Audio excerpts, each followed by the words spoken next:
we work in hospitality. Being hospitable and friendly to every single person that you can be in the industry will get you so far. You know, if you keep your eyes open and you put yourself out there as somebody who is hardworking and smart and interesting, then stuff pops out of nowhere. This is the Deep in the Weeds podcast. I'm Anthony Huckstep. It's incredible how a moment or a spark can lead to a journey for the rest of your life. That first moment of stepping into a commercial kitchen, your first oyster, that first real glass of wine or coffee. Simple moments that trigger careers and forge a path that may not have entered one's mind before it. Jessica Arnott is the assistant manager of Foxtrot Unicorn Bar in Perth, WA. Jessica, how are you going? Pretty good.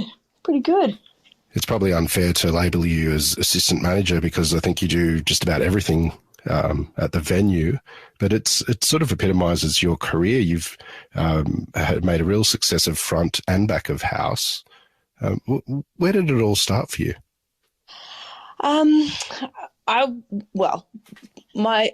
It really started because my parents used to take me everywhere with them in the 90s when I was growing up. And they used to go and eat out a lot, and so I was always kind of hiding under restaurant tables or kind of running around the fancier restaurants of Sydney at the time. So I think the interest has always kind of been there, but I was never very particularly interested in high school.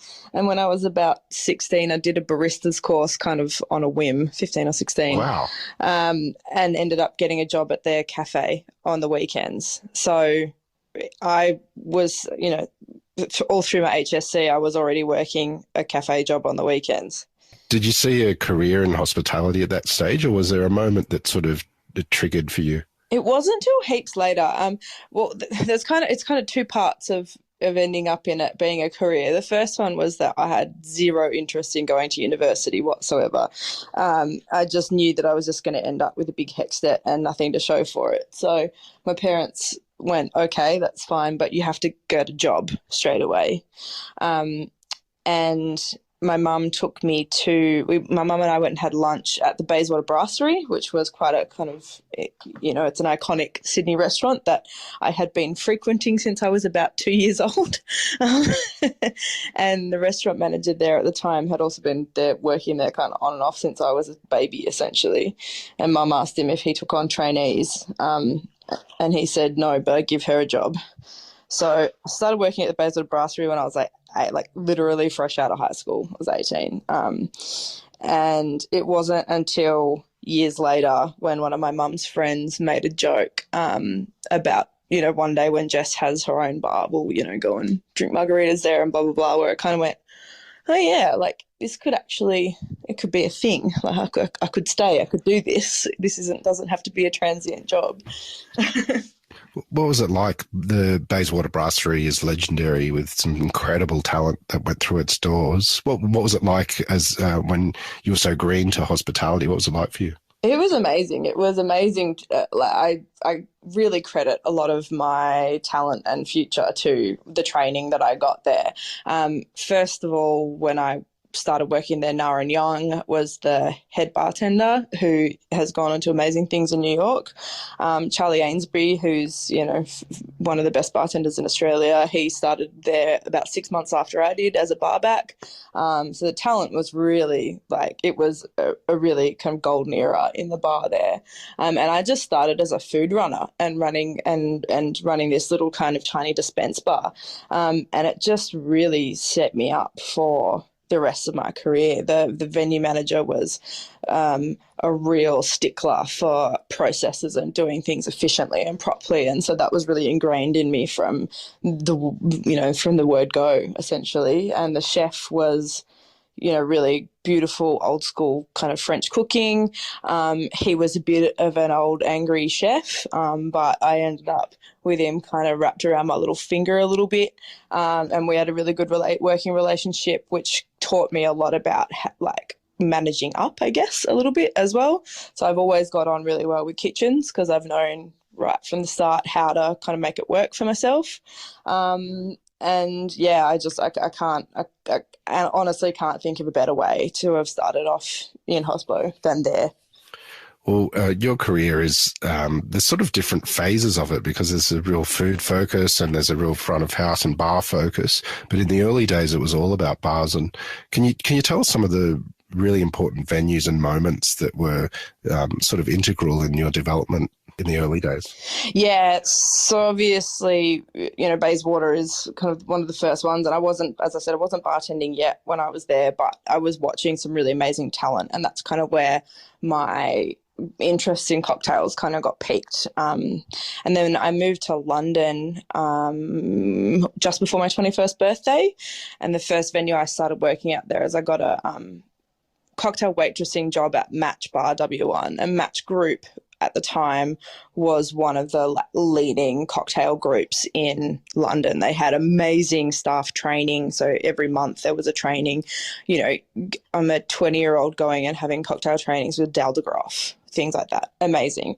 And I didn't end up bartending there, but it really gave me the knowledge and some drive. So I ended up kind of taking a sidestep and working somewhere crap, but I already knew more than it. I took the job because it was kind of half bar, half waitressing shifts, and I just snuck into the bar that way and kind of went from there.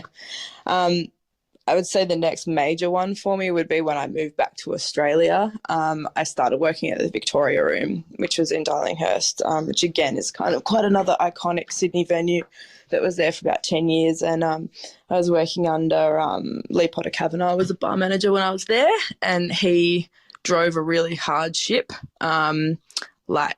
had really, really high expectations of the bar staff who were working there, and really kind of drove us all to enter all the cocktail competitions that we could.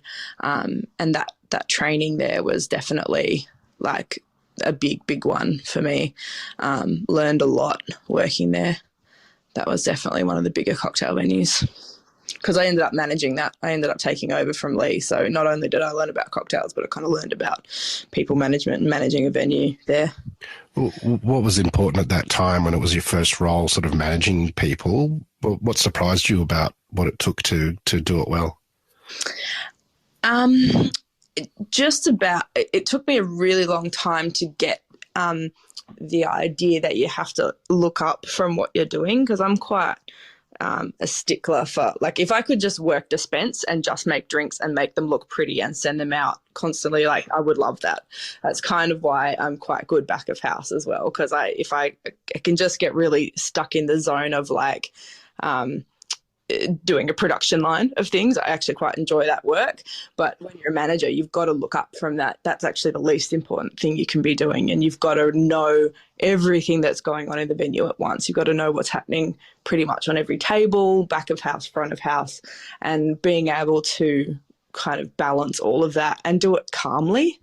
At the Vic Rooms, that was one of the biggest things that I learned, I think, was that panicking and stressing out really doesn't help anyone or anything. It doesn't improve the situation. So you've got to kind of come at it with a nice calm head, and really look out at and have every little twitch and thing that's going on in the venue. You've got to know what it is. That was definitely a steep learning curve. You've won awards as a cocktail bartender. Tell us about those awards and the impact that it had on you. Yeah, it's pretty wild when I first started, because when I first started doing cocktail bartending and entering competitions, there were like no women. There was a handful of women in London doing it when I was there.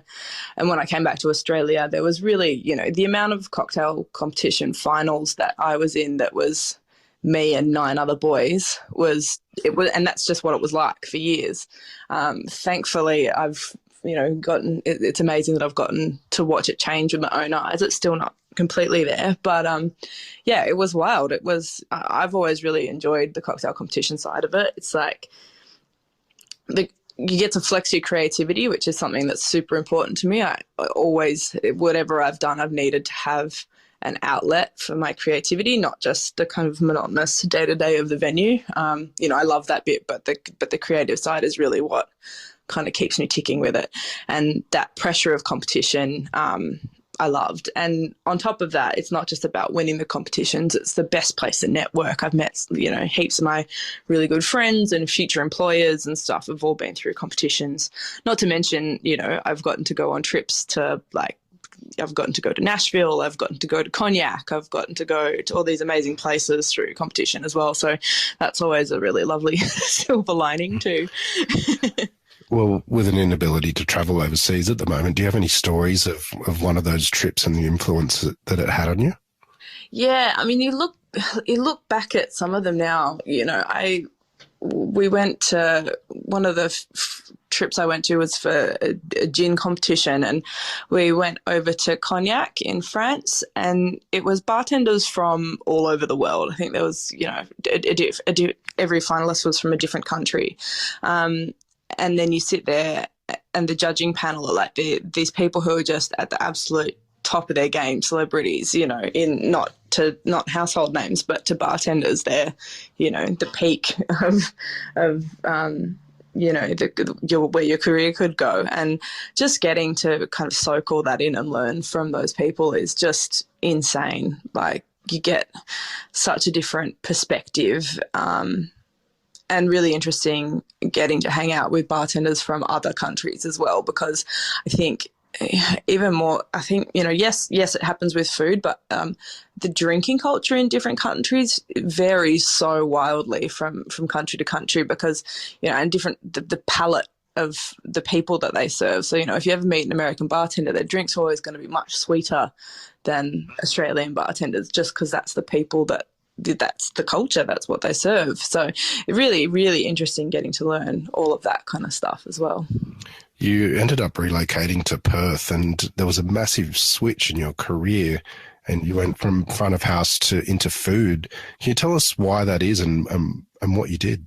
Yeah, it was a interesting time that around then. I had met my now husband and father of my child a couple of years prior, and he had a job opportunity in Perth. So we ended up doing like a bit of long distance for a while, and I had hopped into a brand ambassador role for one of the big alcohol brands, and was quickly realizing that is not a role that suits me particularly well. And my mental health wasn't great situationally, kind of between the job and being away from Rich was just nothing was working very well. And it kind of all came to a head when I just had a bit of a crying in the shower breakdown moment and realised that something needed to give, that it wasn't going to work, and decided to move over to Perth to give that a shot. And so I came over here and I decided that if I was going to come over, I didn't really want to be working nights anymore, that if I was going to move to be with Rich, that, I didn't really want to do the daytime, nighttime switch that we had been doing because he's a day walker. So, and so I ended up getting a job at Simon Johnson, because I'd always loved it and, had a real interest in food. And kind of my theory back then was that if I was going to have a venue one day, that I wanted to know as much about every facet of the business that I could.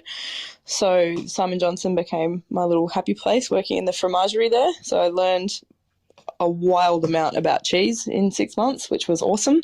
But the monotony of kind of day-to-day retail started to swing in a little bit.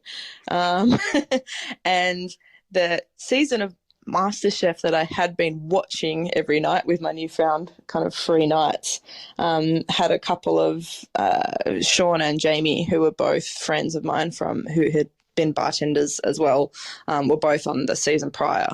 So I kind of had a bit of inspo and got a bit bored one day and decided that I would enter. And lo and behold, I made it on and made it pretty far. Well, I just want to go back to the fromagerie that you worked at with Simon Johnson, because you're known as a bit of a cheese specialist and a cheese nerd. What is it that you love about cheese, and is there anything in Australia that you kind of like to sink your teeth into at the moment? Yeah, cheese is a fascinating item that I don't think most people, particularly in Australia, we don't revere, really good quality cheese enough. I don't think we understand why it's as expensive as it has to be. And, it's just a really interesting product. It has that real, like, does sound like a total wanker, but it has terroir 100%. In countries where you can get unpasteurized cheese, and when you have the really beautiful European hard cheeses over here, you can taste the change in them. So if you get a wheel in summer versus a wheel in winter, you can taste the difference between the milks that they were made out of. The best thing about working in the fromagerie was getting to taste things kind of over the course of a few weeks. So as they aged, and seeing how they change the smell and flavour from when you first open them to, 3 weeks later, they would go through this complete journey. And both, sometimes they would improve, sometimes they would get worse, but finding the sweet spot of when they were amazing. It was kind of like everything I'd learned about wine, but you could actually taste it as it was happening, as opposed to having to wait 4 years and fingers crossed pop the bottle that it might be nice. You could actually see that progress happening in front of your eyes, which I found really fascinating and still do. As far as Australian cheesemakers, there's way more now than when I first started at Simon Johnson. I think it's really I'm really impressed that the industry's kind of starting to come into its own. As far as here in WA, I would say the guys down at Cambrai in Nannup do these amazing hard sheep's cheeses that are just beautiful. Really kind of sitting in that, they're almost like halfway between a Manchego and like Alpine style, but they're really beautiful. Obviously, Bruny Island, he has absolutely led the forefront here of trying to do some unpasteurized cheese. His stuff is amazing. And the other one that we've had on the menu a lot at Foxtrot is from Section 28 in South Australia. They do really beautiful like Alpine hard cheeses as well. They're amazing.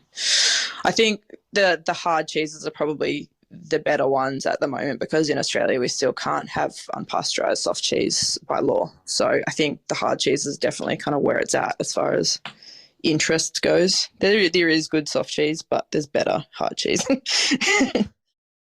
MasterChef has become a vehicle for a lot of people and most contestants for their way to get into the hospitality or food industry, but you were already in it. Tell us about entering that and why you did it, and where was your cooking at prior to going into that competition? I was a pretty good cook going in. Like, I hadn't had any professional like training or anything, but I have always loved cooking since I was a little kid. Like, I've always cooked a lot. I've really enjoyed kind of experimenting, and cooking at our house was never particularly fancy, but it was always like a family affair. It was usually a barbecued meat and some vegetables and stuff, but we all did it together. And my mum has been like an organic produce nut since way before it was cool. Since I was a little kid, and I'd be like, why do I get these tiny wrinkly apples and everybody else gets fancy big shiny apples? And it was because it was the state of organic produce when I was a small child. So I've always had that instilled in me. So yeah, definitely loved to cook before I went on. And it's really, it's interesting kind of coming from a different background, because everyone goes, oh, like, how did it change your life completely? Like, how did it change? I'm like, well, not really. I kind of just do the same thing as I did before, but now, like, people care about my opinion more, or the doors open easier, or things like that. It didn't really change my trajectory all that much. But it was definitely an advantage going in there. I think I had two distinct advantages kind of walking through the door at MasterChef, and one was my hospo background, because I felt much more comfortable, like particularly when we went out to restaurants to do challenges and stuff. I already felt really comfortable moving around a kitchen, and how to speak to the chefs and all that stuff was already part of my repertoire. And the other half of it is that my father is in the film industry and has been since I was little. So all of my family friends are in the film industry, and I used to go and help him on set, in the school holidays and stuff when I was a teenager. So also walking into a TV set and, sitting down in front of a bunch of producers didn't scare me like it did a lot of other people.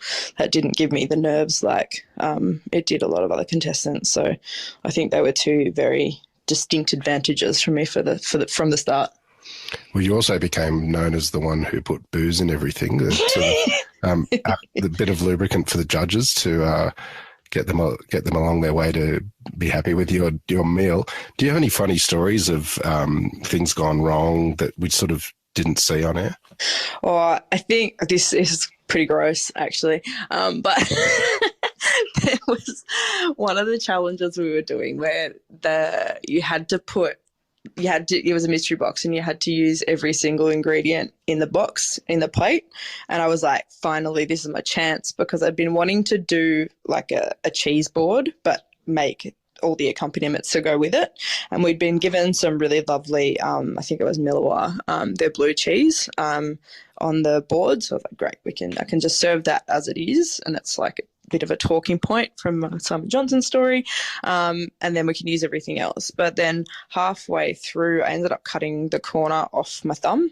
And I kind of like held it quick, but, ended up having to get it wrapped up, and it was like bleeding really badly and took ages, but ended up wrapping it up and going back to the dish. And I knew that basically it was like a tiny piece of skin that was on the chopping board, and I just really quietly grabbed it and threw it in the bin and just kept going and didn't react to it at all, because I knew that if I reacted to it and that the story producer saw me do that they would make a big deal out of it and they'd make me throw out all of what the prep that was there. Wow. And then I wouldn't have had an ingredient. Like I wouldn't have been able to use everything in the box, because they would have made me throw that out. So I just kind of swept it under the rug, essentially, and kept cooking so that I could still be kind of counted for it. So yeah, slightly manipulative and slightly gross, but it kind of worked. Well, those experiences that you had with food with that show, it led to you working in the kitchen at the flour factory. Tell us about what it was like in a commercial kitchen, even though you had worked in hospitality all your life. Yeah, it was really interesting. I got kind of really lucky going into that role. That venue was just opening up, and I knew the bar manager of the venue, and he kind of put me in contact with their chef, who really he had no judgment over the fact that I wasn't a trained chef, or, that I'd been on MasterChef or whatever. If I was keen to go and could work and do stuff, he was happy to have me and to train me, which is pretty rare. I think a lot of the other chefs that I have encountered and ended up the head chef who took over from him kind of dismiss your talent, or they don't really like want to put in the effort, which, to be honest with you, I completely understand, because I know that there's a bit of stigma that comes with it, and there's a lot of contestants who don't actually want to do the work and put in the time. So I know it's fine. That's a stance that I can respect that some chefs take, but this guy was really open and happy to have me. And I just really wanted to, I knew that I wasn't going to be a chef long term in my heart of hearts, but I knew that I wanted to go and put in some time and actually really solidify the skills that I had learned in a proper commercial kitchen environment. And these guys were milling their own bread. They were making all their own flour every day, making their own pizza bases, curing some of their own meats. There was a real good, really amazing cheese program. So all this like stuff that I really, really wanted to learn and care about. And it was fantastic getting to kind of learn that environment properly. As I say, I can't count myself really lucky that I found a kitchen that took me kind of at face value rather than judging me on the way that I'd gotten there. With all of this experience, and you said that you've loved cooking all your life, how do you describe your cuisine? Can you give us an example of some of your sort of dishes that you would do regularly? Well, I've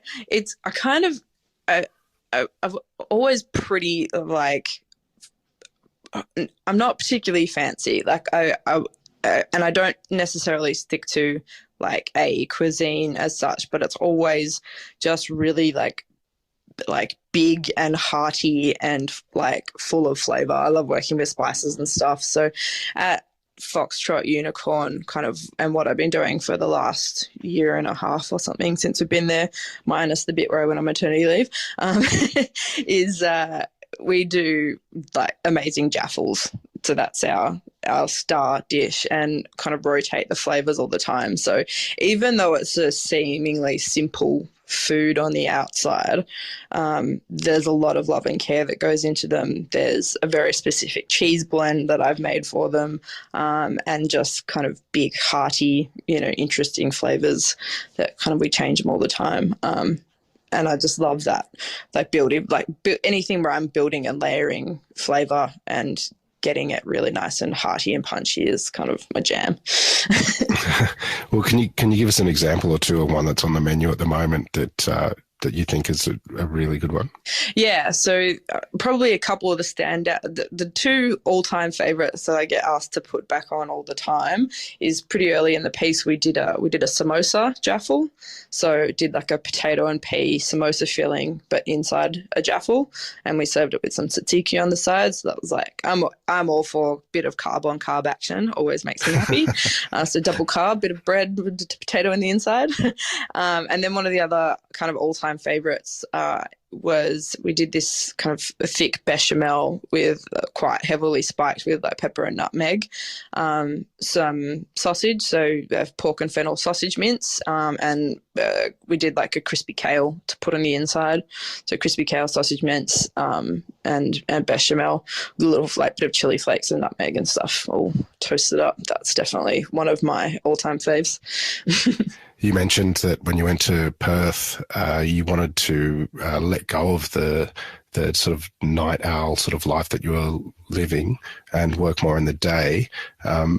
Bars don't really generally often offer that, and you've also become a mum in the last year as well. What's it been like being a new mother, working in a bar, running the venue, and creating the food? Has there been challenges involved? Yeah, it's pretty wild trying to make it work. I think that for women, working in hospital is one of the, it's really no wonder that we lose so many women out of our industry, because there does become a certain point where if you want anything other than just to work shifts and work night, like it becomes virtually impossible unless you're financially capable to kind of run your own thing. I got really lucky in that Foxtrot belongs to one of my best mates, Dimitri, who it's his kind of first opening. And when he was gearing up towards opening the bar and took me on board, like I was already pregnant when I got hired. So he knew what he was getting himself in for. So, there was always that trajectory. And I am super lucky that he just is super flexible with me. As long as the work gets done, he doesn't really care how it happens. So I just kind of, I definitely don't, I would like to definitely put my hand up and say I don't run the venue, but I do make sure that there's food, and I look after our events, and I've kind of been lucky enough to create my own role. So I'm looking after the functions and events and social media side, which is all can be done remotely or during the day or things like that. And then we have our menu is really built around the fact that I can prep it outside of nighttime hours, and then our staff just come in and kind of cook and either cook the jaffles or plate everything up kind of to order at night. So yeah, it's definitely from the grace of others and allowing me to build that, but I'm under no false pretenses that I'm very lucky, because I think this industry is really, really hard once you have children to kind of stay in as a woman. It's really, I don't know what the answer is, but something needs to change. How do you see the next couple of years for yourself now that you do have your first child, and you've won so many awards as a cocktail maker, but also cooking as well? Do you see hospitality being a big part of your life as well still? Yeah, I definitely think that I am moving away from working service and working night shifts. I don't really see that being very much part of the future. As much as I do love it, it's not really congruent with kind of what the other things that I want more. But I will always stay connected to hospo somehow. I'm definitely trying to build the side of my skill set which is the sort of events and social media and marketing kind of side, and really want to use that to help smaller venues out. So, there's a lot of little bars and restaurants and stuff that don't have the budget to be hiring people to do, lots of the kind of big social media companies and stuff, they're really expensive, and it doesn't work for, if you've only got one bar, you're not going to spend thousands of dollars on marketing and that kind of stuff. Just doesn't make sense with the bottom line. But, I really want to figure out a way to stay within those venues that I have loved working in and give them a hand and sort of build that side. So yeah, it's definitely a work in progress at the moment. I'm juggling a few things because I'll be at Foxtrot. We're about to open another venue in the next few months, which I won't have anything to do with the food for. We've got a lovely, amazing chef who's coming on to do that, so I don't need to worry about that side of it. But I will be taking on kind of, again, the kind of events and social media and stuff. So yeah, it's another form for me to take, yet another chapter in my weird CV. But yeah, definitely not planning on moving away from being pretty closely connected to bars and small restaurants and stuff anytime soon, because I love them. Well, your weird CV, has sort of sees a journey through front and back of house. For those in the industry that are looking for sort of change, what sort of advice would you give to broaden their skill set like you have? I think it's just a willingness to do anything. I've always been that way. So even when I was a bartender, I would always happily work on the floor, and just really get your hands in anywhere where they're needed. Always do as much, I think for a lot of people, particularly like in the bar, particularly the way people see themselves kind of changing is to move into brand roles or rep sales, etc. That's great for some people. It doesn't work for everybody.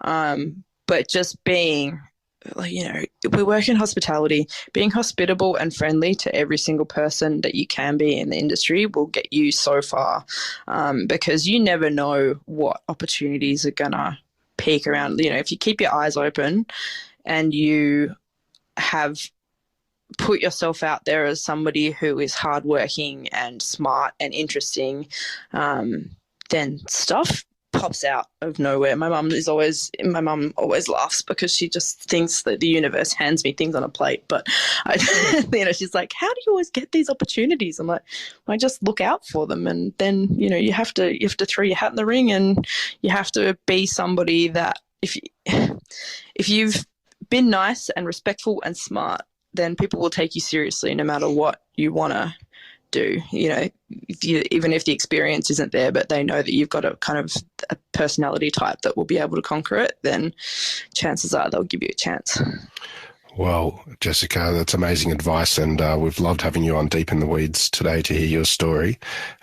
Good luck with the new venue that's fast approaching, and hopefully we can catch up again with you soon. Yes, hopefully for a wine face-to-face sometime in the future. Well, that'll be fantastic. One day. Thanks again. Thanks. This is the Deep in the Weeds podcast. I'm Anthony Huckstep. Stay tuned as we share the stories of Australia's hospo community, suppliers and producers in search of hope during this pandemic. Special thanks to executive producer Rob Locke for making this all happen. Follow us on Instagram at Deep in the Weeds Podcast, or email us at podcast@deepintheweeds.com.au. Stay safe and be well.